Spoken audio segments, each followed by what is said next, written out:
So as I was driving today, I had an opportunity to kind of catch up on a few podcasts, a few political commentators, some books, and some other stuff. But I kind of wanted to kind of do a reaction to this Kyle Kulinski video on Stephen A. Smith. So let me kind of start off by saying I have been listening to Kyle Kulinski since the Obama days for a very long time. He's obviously not the only person I listen to. I listen to people on the left and the right.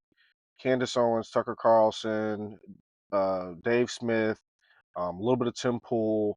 Of course, there's stuff on the right that I don't agree with, and there's stuff on the left I don't agree with. And I listen to Kyle Kulinski, Jimmy Dore, Kim Iverson, and the Young Turks every now and then. Um, Obviously, my favorite is Breaking Points. Um, and of course, Kyle's wife stars on Breaking Points.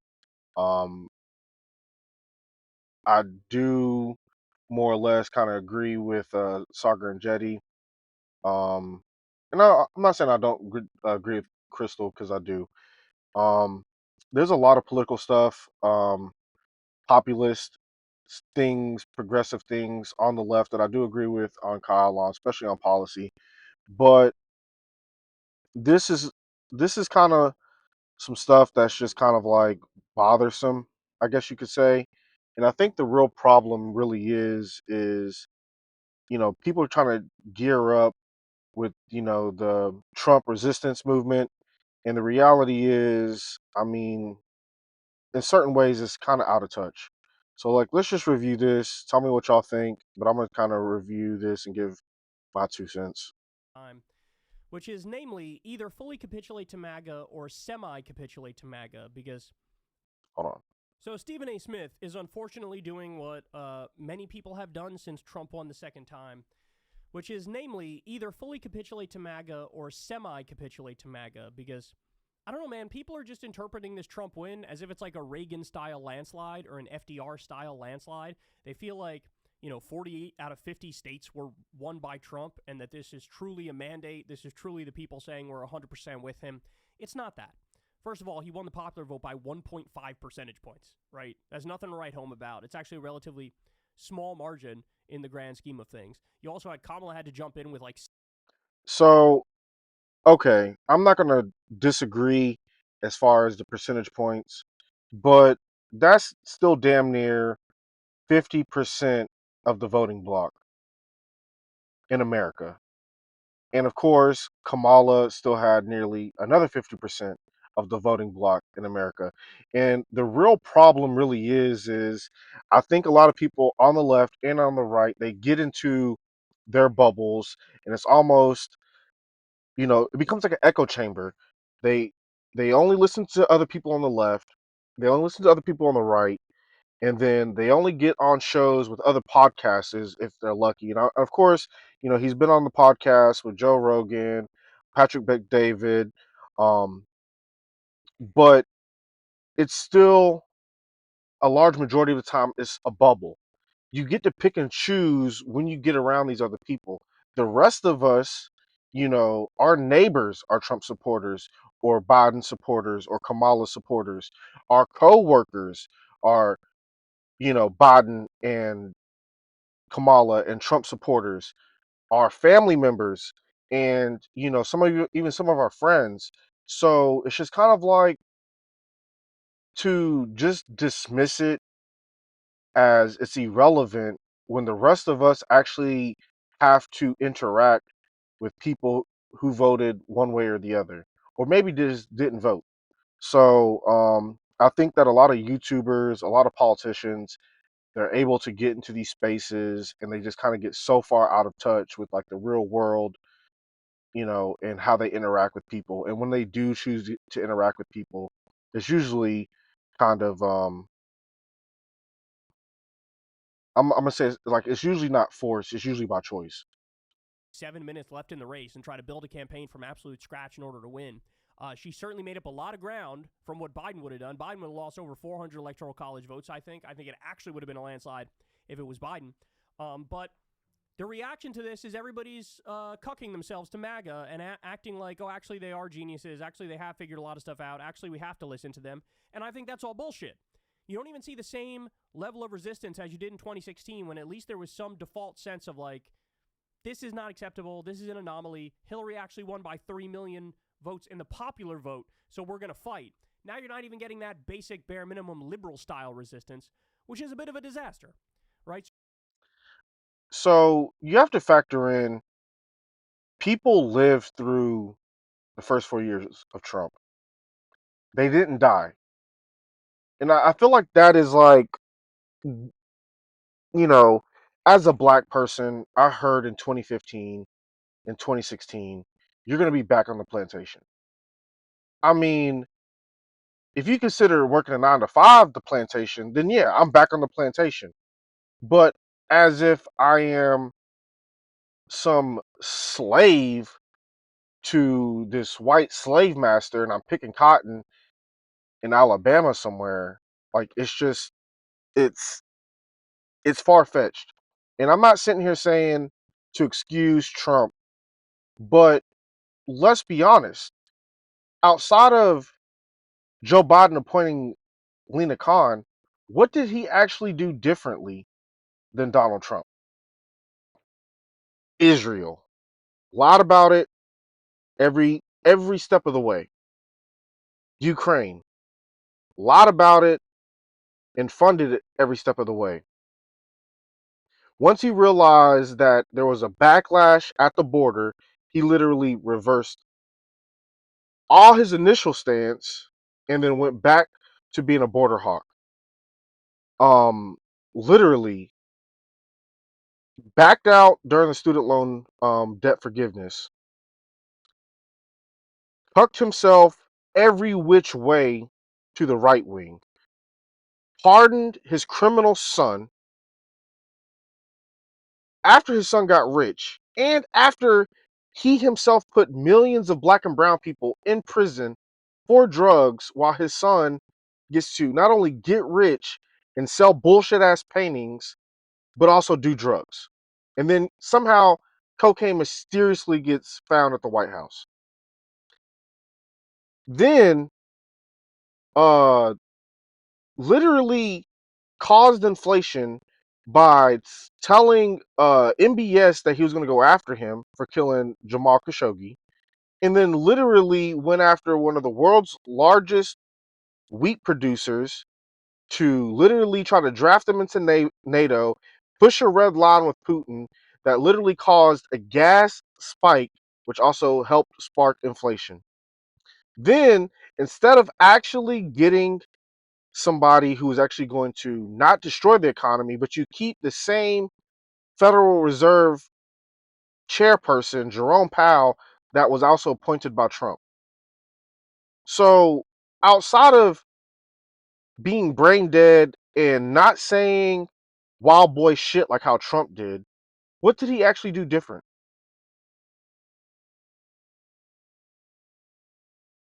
What did he actually do that was different than Trump?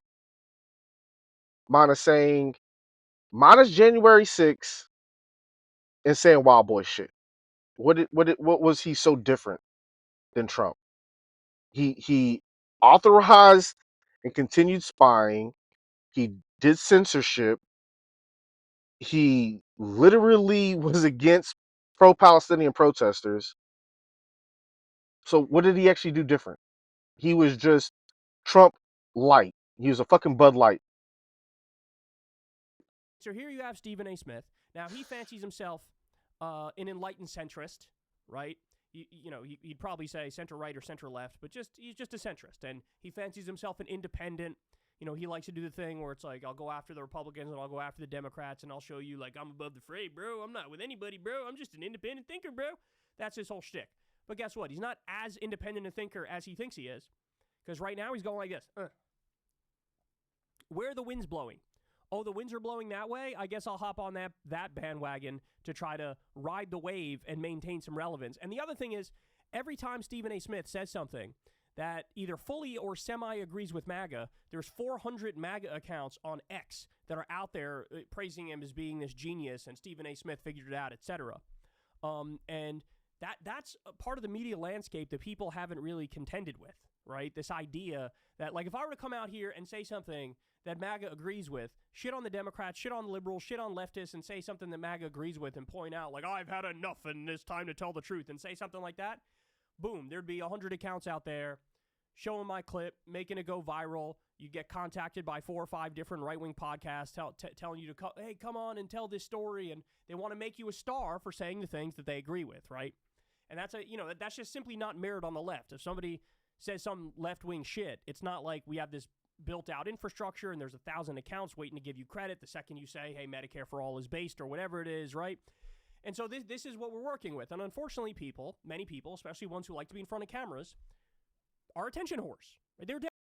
All right. So to combat exactly what he just said, when there are people who are on the right or who are centrist or who are center left or center right, the progressive demographic on YouTube or on social media, 9 times out of 10 are not welcoming at all.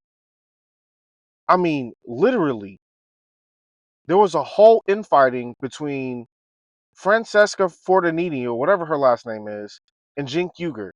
Even Kyle got upset with Jink for going on Charlie Kirk. But to kind of backpedal a step back, so if you really watched Stephen A. Smith as Kyle said he does, then you would know that Stephen A. Smith literally said that he is a fiscal conservative and he's a social liberal. And if it would have still been Joe Biden and Kamala Harris versus another generic Republican outside of Donald Trump, he would have voted for that person. The only 2 problems that Stephen A. Smith had with Donald Trump was Jan 6, and literally he thought that Trump is divisive. And from the beginning, he already thought that Joe Biden's brain was cooked. It was melted to the core, and Kamala Harris wasn't a strong enough candidate. Attention whores. And so Stephen A. Smith loves the adoration. He loves the support. He loves people telling him he's brilliant.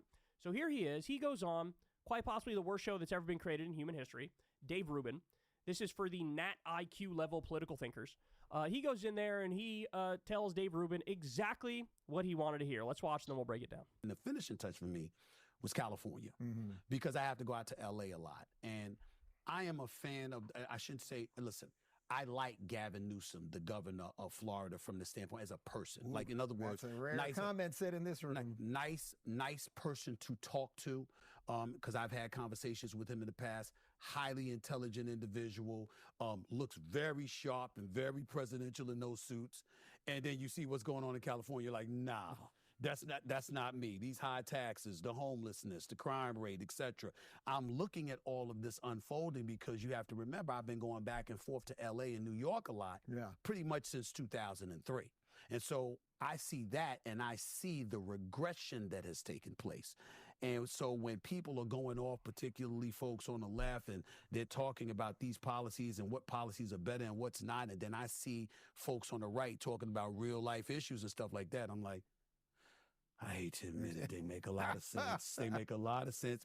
Playing right into their hands. They're playing. So, because I kind of have an idea of what Kyle's already going to say, let me say this, right? As someone who has grown up watching a lot of Hollywood movies, you have this idea of LA being fucking great. Anything outside of South Central and like fucking Compton and the fucking jungle and all these other like places that you know about, and Skid Row that you know about, you really expect LA to be amazing. But when you actually get to LA and you get out of Hollywood and you get out of like Malibu and Long Beach, it's fucking shit. They literally have people taking a fucking dump on the corner. They literally have people homeless everywhere in downtown LA next to multi-million-dollar buildings in a major fucking city. And I'm talking about tents lined up from one corner to the next corner. And what the city actually does is literally just put a porta john there like it's fucking cool. And then they magically hide all these homeless people when Xi Jinping comes into town. And of course, that's San Francisco, but when it's convenient, they can just literally hide these people. And then when you actually break down the billions of dollars that is given every year to homeless people and how these contractors, these agencies, these so-called social workers, which I am a social worker at the same time, which I don't do it anymore, but social workers literally take all this fucking money.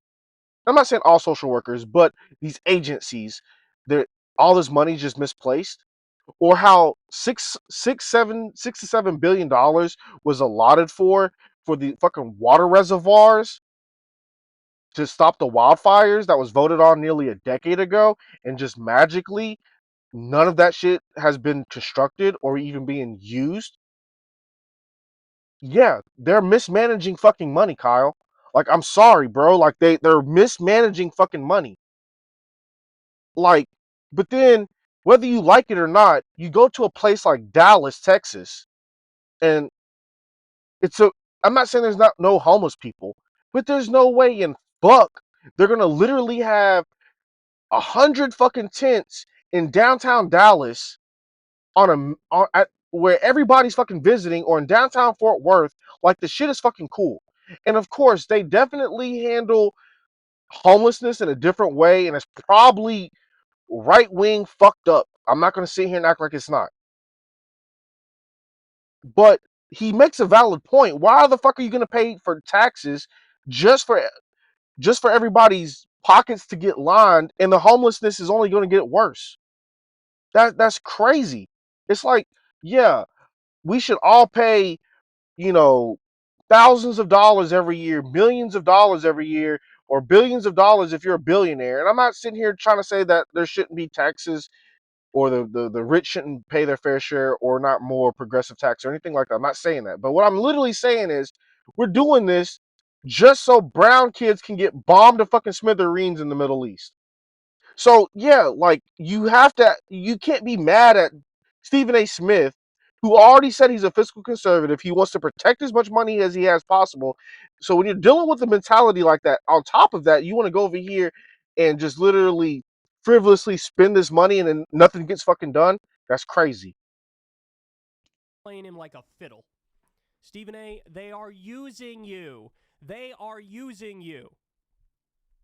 You can't use somebody who's already said that he would vote Republican if Donald Trump wasn't at the top of the ticket. And had it literally been Joe Biden and Kamala Harris at the top of the Democratic ticket, he would have voted still Republican. Let me ask you guys this question. Why is it we see thousands of stories like this that, oh, I'm a Democratic kind of person, I'm sort of a liberal, but hey, I saw this thing, and it turns out, actually, when you look at it, man, the Democrats really failed, and the liberals and the leftists really failed, and man, the right really making a lot of sense on this thing here. How many times have we seen this same song and dance over and over and over? Have you ever, in your life, heard say the following? Hey man, look, I'm a conservative person, but then I noticed something in California that I was like, hey, that makes a lot of sense. So they decided insulin is way too expensive. Diabetics, are breaking the bank trying to just stay alive. And so here you have Gavin Newsom. He decided, well, let's put a cap on the insulin, number one. But number two, let's have California manufacture their own affordable insulin to make sure that diabetics always have the ability to get insulin for a very reduced price or free. So I said, man, I might be on the right, but I don't know. That makes a lot of sense, what they're doing there. That Gavin Newsom sure did nail it with that. You never hear that. And okay, that is great policy. But the reality is, it's fucked up for me to say it, but a large majority of the American population, and those who are watching politics are misinformed. But everybody's entitled to listen to whoever they want to listen to. If you listen to CNN, cool. You listen to Fox News, cool. You listen to Tim Pool, cool. You listen to Kyle Kulinski, cool. But the reality is, even though they may not understand this policy that Kyle just referenced, which is a great policy, they see homelessness the moment that they drive down LA. Like the moment that you drive through LA, you're gonna see it. It's that bad. That's something that you don't. Doesn't matter if you know, if you're misinformed or not. You've seen that with your own eyes. You never hear that because there's not a cottage industry in that direction. You don't see centrists or right-leaning people who go out there and say, "Oh man, I was a real critic of California, but then I looked into it a little bit, and come to find out, California released the world's first plan to achieve net zero carbon pollution." They seem to be ahead of every other state and every other country when it comes to fighting back against climate change and being serious about that. Man, that's kind of crazy, isn't it? I'm sure I'm a right-leaning guy, but hey, that makes a lot of sense. Better get off fossil fuels, right?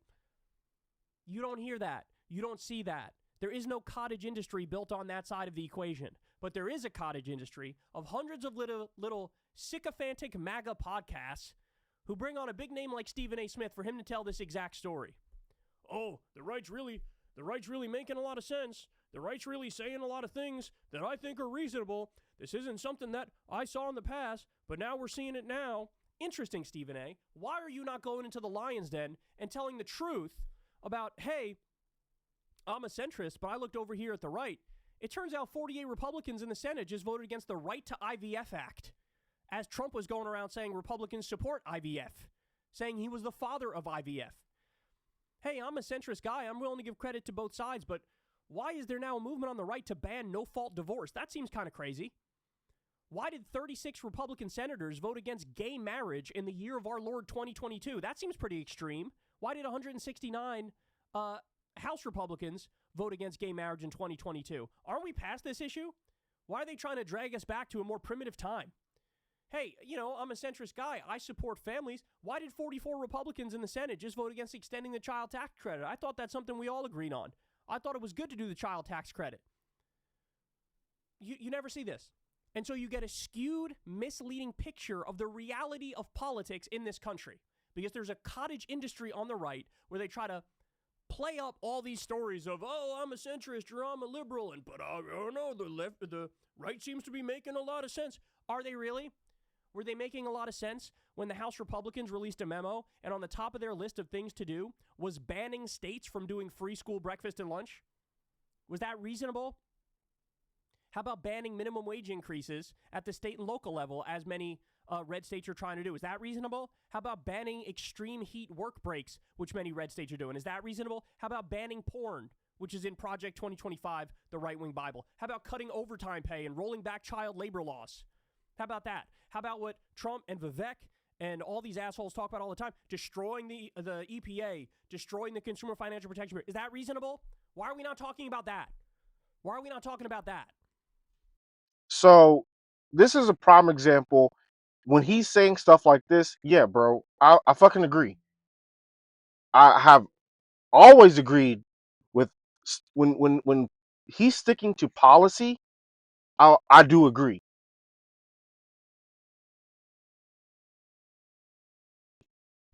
Because again, the cottage industry is there to do what Stephen A. is doing, and he's playing right into their hands. But the reality is, Jimmy Dore is crucified. Cenk Uygur has been crucified. Kim Iverson has been crucified. Anytime they reach out to the right, all the other left don't even bother to reach out to the right at all.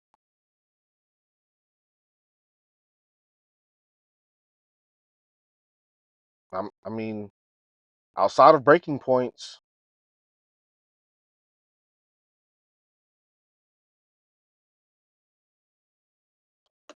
I'm pulling up to the gas station, the price of gas. I go to the supermarket for myself. I'm not one of those dudes that just send people to go. I go. Yeah. I know what the price of milk is. I know what the price of eggs are. I know these things. Yeah. I pump my own gas unless my guy is with me, my security. I pump my own gas. I see the prices of this stuff. I'm like, what the hell is this? And so I look at things from that standpoint. And when you hear people talking about practical things, and then I saw folks on the left basically trying to guilt me into voting for you. It bothered me. I might have ended up voting for Kamala Harris because I didn't like how Trump acts. But what I didn't do was call him a racist. I didn't call him a Nazi. I knew Trump before he ran for president. Yeah. We talked on the phone. We talk at basketball games or boxing events. I knew this man. And so some of the things that were being said about him, I knew were not true. And I was saying, come on, y'all, that you got to do better than that. And I look at all of those things, and all of those things contributed to my ultimate move to Florida, because I said it's time to think about me more and stop being guilted into looking at things through their lens. Guilted. So, man, I mean, the right is right about everything, but the Democrats, they'll just guilt you into support. They'll guilt you into supporting them. Really? What was the number one Democratic plan that we were talking about during the Biden era? What was the number one thing they were trying to get achieved? It was called Build Back Better, Stephen A. Smith. What was in Build Back Better? Paid family leave, child care, universal pre-K, free community college, expanding Medicare, higher minimum wage, lowering all prescription drug prices, and expanded child tax credit. How is that? Oh, they're guilting you into... So I'm going to pause here because I also know what he's about to say next. Personally, I did support Build Back Better. And on top of all the policies that you just said, we should have spent more money on infrastructure on top of that as well. But of course, Kyle's going to mention it, but he's going to forget one little part. Joe Manchin and Pretty Girl Kristen Sinema tanked it. Now, let me just ask, just politically, you don't have to agree with Trump at all,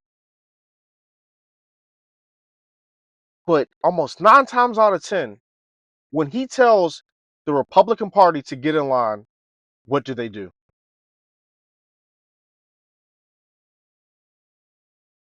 But you have brain dead Joe Biden, or whatever Congress wants to do, he wants to use the same exact fucking excuse that Barack Obama did. Well, I wanted to do more, but Congress just held me up. And Barack Obama literally went as far to say in his fucking book, Promised Land, that he was literally Bernie Sanders and that he read Karl Marx to get laid. You read Karl Marx to get laid. And you didn't want to do anything. Your hands were tied because Congress wouldn't let you. And it's the same exact excuse that Joe Biden used with Joe Manchin and Kristen Sinema. He didn't use the bully pulpit. He didn't say, if you don't do this X, Y, and Z, me and the whole squad are going to fucking primary the shit out of you.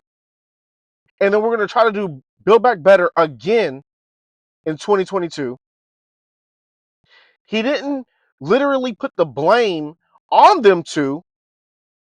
Instead, like an idiot, he took the blame for himself. Now, I ask you, would Franklin D. Roosevelt have done that? Would FDR, would he have literally allowed somebody in Congress to hold him up in his agenda? So the blame still goes to Joe Biden for being a pussy, for being a cuck, for being brain dead. And the real problem goes to Barack Obama literally making that phone call on Super Tuesday and cheating Bernie Sanders. Then the other problem goes to the DNC and the super delegates cheating Bernie Sanders. Now, mind you, we wouldn't be having this conversation had the DNC and the Democratic Party, Obama, and the rest of them allowed democracy to prevail. You gave us Kamala Harris. You didn't give us a primary. 4 fucking states in 2024 gave Joe Biden a win automatically. Nobody even knew who the fuck Marianne Williamson was or Dean Phillips was.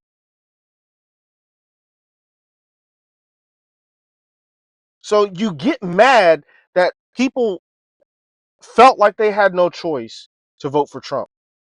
Whether or not you like Trump, people felt like they have no other choice but for change and to vote for Trump. And that's because the same, they might not have, the Democratic Party may not have did a Jan 6, but they literally did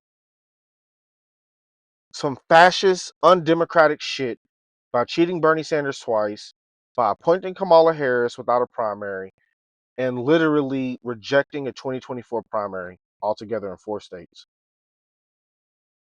On top of all the other hogwash that they do. To try to support Kamala. What are you talking about?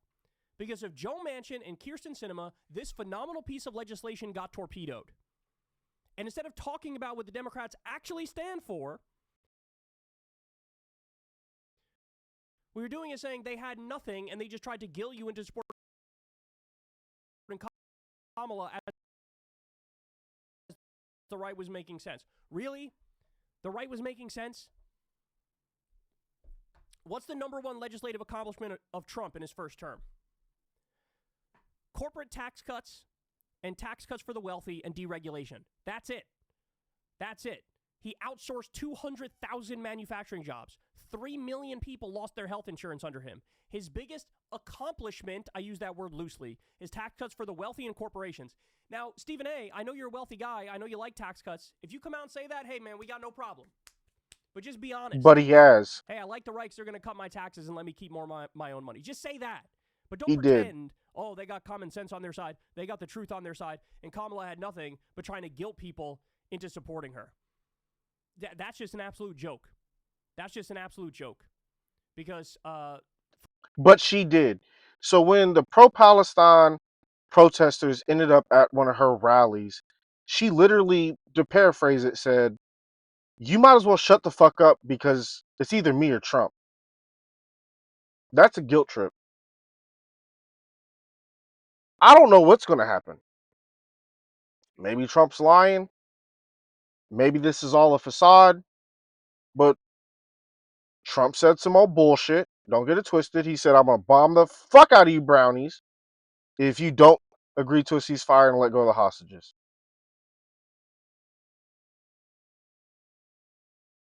And that's before I get into office on January 20th. So within less than 6 days, they're obviously coming to an agreement. Could be a lie, could be a facade, could be smoke and mirrors.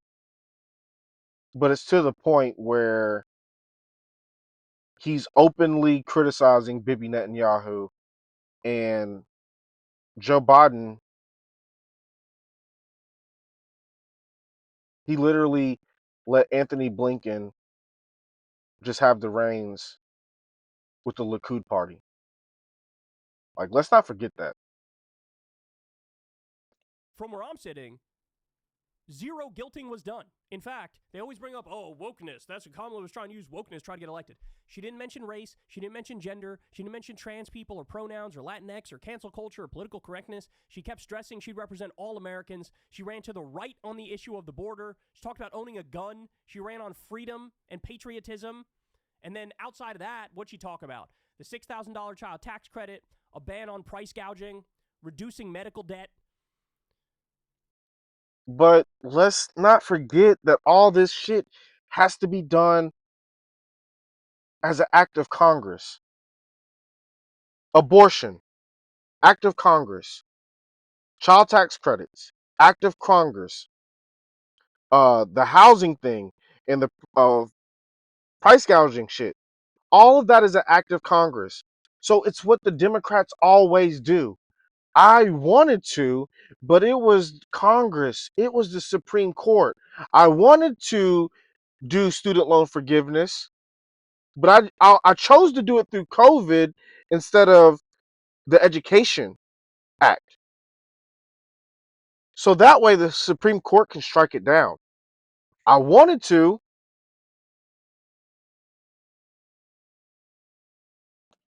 But no, it's they tried to guilt us. They tried to did they? They try to guilt you, Stephen A. Please. Look, he knows it's not true. He's just doing the same thing that we've seen so many people do in media. You see, Republicans are all genuflecting at the altar of Trump. That's obvious. But Democratic politicians are either fully capitulating or semi-capitulating to MAGA. The media has gone full false equivalence, and this is the main story you're getting out of this era. The people like Stephen A. Smith, oh, I'm a centrist. Oh, I'm a liberal. Oh, I'm open-minded. But hey, I looked at everything, and it just turns out the right is so reasonable, and the left are just guilting you, and they don't believe anything. He also went on to say in a different clip, oh, I didn't vote for Donald Trump, but I'm not upset that he won. Okay, but he's still, if you really paid attention to Stephen A. Smith in all of 2024, he's still Dick Road for Kamala Harris. And of course, he criticized Joe Biden for being fucking brain dead. But he slobbered hard for Kamala Harris.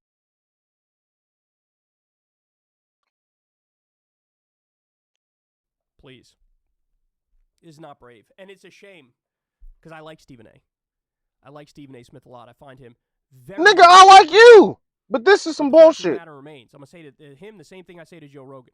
If you don't know what you're talking about when it comes to politics, namely policy, then just go sit this one out. Just go sit this one out. Or admit, I don't know what the fuck I'm talking about. So I do give Kyle a lot of credit. When it comes to policy, he understands a lot. And he's usually pretty truthful about policy. But the problem right now is he's also capitulating to the Democratic Party. And I'm brought to the fact that his wife today, Crystal, literally said on Breaking Points that there is this large swath of the resistance, Democratic, anti-Trump movement, and they need a place to go. And I'm sure Kyle's benefiting from it in the sense of he's getting more traffic, he's getting more traction, and I get all of that.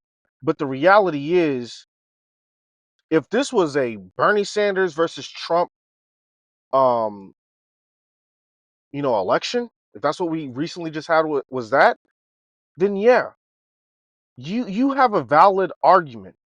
But when the Democratic Party is giving us cat shit, dog shit, horse shit, cow shit, fucking pig shit, and then trying to wrap it all up and then tell us that it's not shit, then you can't get mad when somebody else is like, well, I'm going to pick fucking zebra shit over, your fucking cow shit. It's still shit.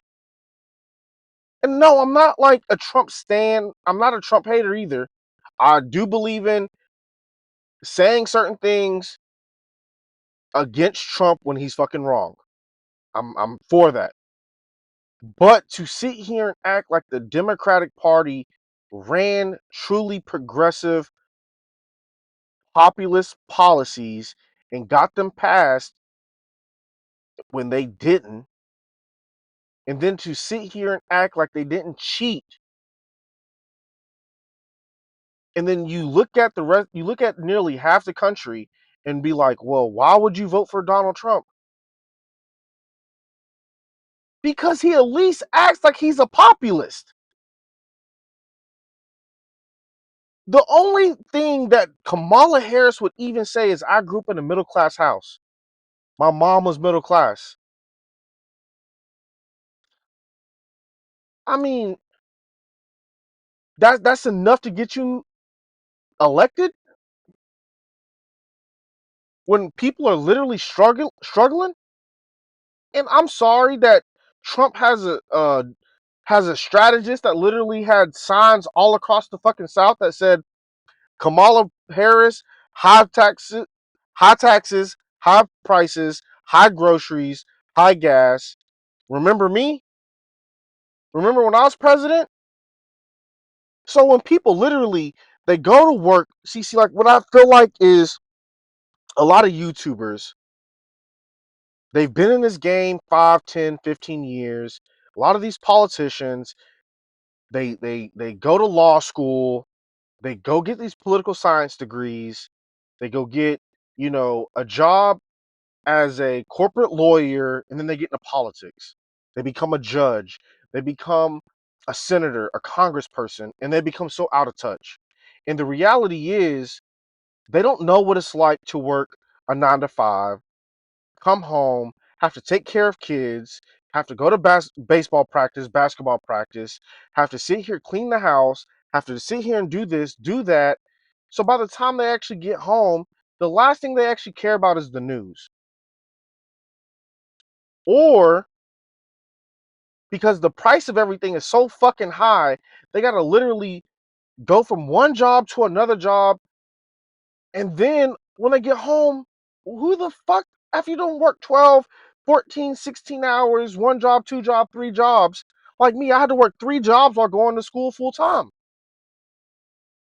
And of course, because I am a political junkie, I was able to watch politics and listen to politics on my school, on my rides to school, on my while at work. I was able to do that. But most people, they're not even allowed to have their phone out at work. And no, when you've worked that many hours and you've worked those long days and you're doing back-breaking work, the last thing you give a fuck about is watching politics. No, you want to go home and you want to watch Jeopardy. You want to go watch Keeping Up with the Kardashians or Housewives of Atlanta or whatever the fuck. You want to go watch a new movie. And yes, it's great to be a political junkie and to actually know what the fuck is going on, but the reality is most people don't have the time, and when they do have the time, that is not their concern. So yes, we can sit here and say people are misinformed, but the reality is they're electing politicians, praying to God and praying that their politicians are going to deliver. And then guess what? Every 2 years, every 4 years, it's the same as bullshit. The politician doesn't deliver. The politician is pimping them, so they pick somebody else. And sad to say, when Obama didn't deliver, Trump was the it guy. When Trump didn't deliver, Biden was the it guy. When Biden didn't deliver, Trump was the it guy. And we can't sit here and fault people for literally being like, fuck, I just want some change. I need somebody to do something. And you know what? Even though it is purely marketing and possibly false advertisement, because even Trump has recently admitted that he can't lower grocery prices and all this other stuff. But the fact is, as a marketing genius, the only little bit of political news that you get is when you're driving down the road and you look over at the corner at the stoplight, and literally there's a sign saying, Kamala Harris and Joe Biden raised your prices. Remember when I was president, I lowered your prices. So, yes, I mean, I'm still going to listen to Kyle. I'm still going to support Kyle. He's definitely right about a lot of policies. But the big thing is to act like the Democratic Party hasn't given us a whole bunch of bullshit and told us you must vote for this shit.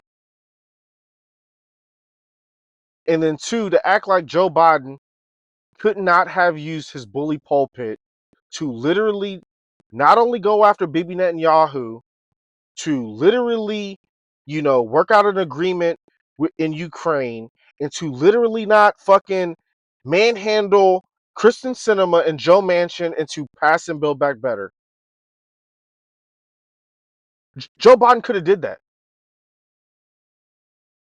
And to sit here and just, act like the Democratic Party is perfect.